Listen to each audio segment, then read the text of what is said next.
what forms of behavior do you think are most powerfully predicted by the dark tetrad questionnaires? Like the sorts of things that people might encounter in their day-to-day life, if we can bring this to life for people. We're focusing on a set of personality attributes. What are you likely to experience if you encounter someone who is characterized by a plethora of these characteristics? Well, that's kind of a summary of our goals in my laboratory, and that is we want to develop practical measurement instruments. One can find a lot of interesting things in Freud's Thanatos and Jung's shadow, but you're not going to be able to ask people about those in a job interview.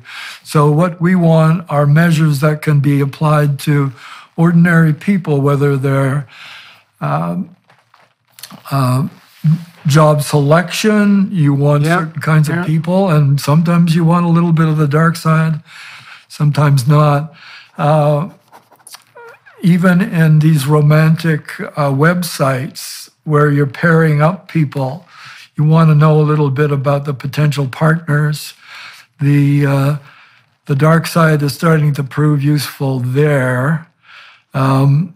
So practical measures that you can present to large groups or diagnose people is what we've been aiming for. And so the psychometrics have been the most important thing, getting it right. So we tried in California on that front. This might be something you'd be interested in methodologically. So I put together a behavioral predictive battery that was very short cognitive analysis, which is basically the Raven's progressive matrices revised. We made our own matrices, but we got a good central measure of general cognitive ability, and then a good fake-proof measure of the big five. And we made it fake-proof by forcing people to choose between positive descriptors or between negative descriptors. We lost a degree of freedom, but we made the test robust against social self-presentation. I did that with Jacob Hirsch. And then so I used those tests to predict entrepreneurial success in thousands of people in Silicon Valley. I was working with a man, Adeo Resi, who ran an institute called the Founder Institute, which was the biggest early stage tech incubator in the world. I think he started 5,000 companies, something like that. And we can predict entrepreneurial ability pretty well, basically with general cognitive ability, trait openness, and a bit of a positive tilt for age. But this is what was happening in his classes. He'd get 50 people together at a very early stage in the development of their business ideas. And now and then he'd get a couple of bad apples in the group, and that would just destroy the class. And then he was spending all his time attending to the troublemakers. So he came back to us and he said, look, we're doing a pretty good job of finding people who are qualified, but we can't keep out the troublemakers. And I thought, well, could we do that psychometrically? So this might be something interesting to consider in relationship to the dark triad and the personality disorders. So, you know, there is a central factor in personality disorders. If you turn the personality disorder items in the DSM into questionnaire items, you can extract out a single factor. And one of the best predictors of failure to respond to clinical intervention on the personality disorder side is sheer number of personality disorder symptoms. So it's kind of just like a severity index, you know? So what we did was we turned the DSM personality disorder items into questions, and then we administered them to a very large number of people, and then we pulled out a central factor, and then we found the items in the personality disorder questionnaire that best predicted the central tendency, and those that predicted it the least. And then we forced people to choose between them. They both sound bad, eh? They both sound like pathological attributes. But one is much more clearly a marker of the central proclivity than the other.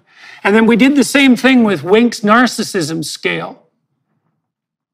And so then we were able to identify people who had this narcissistic proclivity and a personality disorder proclivity, and we'd screen those people out if they scored more than 95th percentile.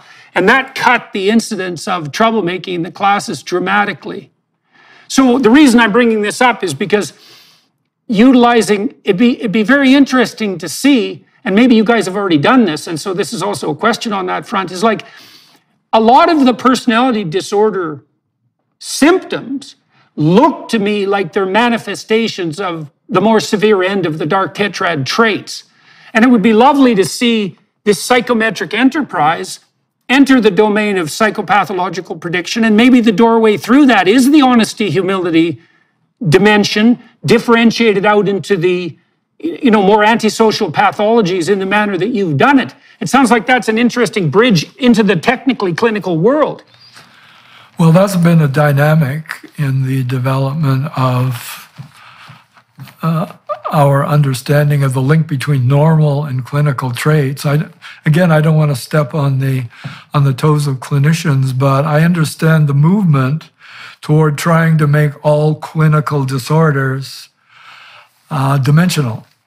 And that's been a real clash between the traditional clinicians who feel that you've got schizophrenia or you don't got schizophrenia, as opposed to having a dimension that represents a particular disorder and placing people on it.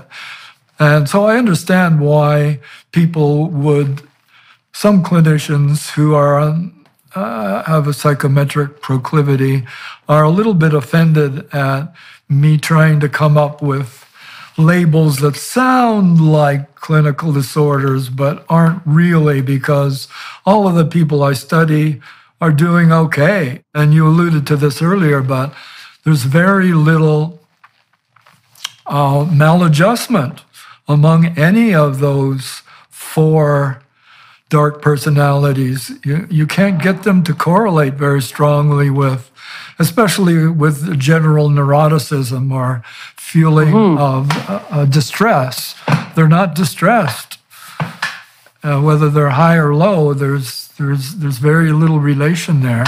Right.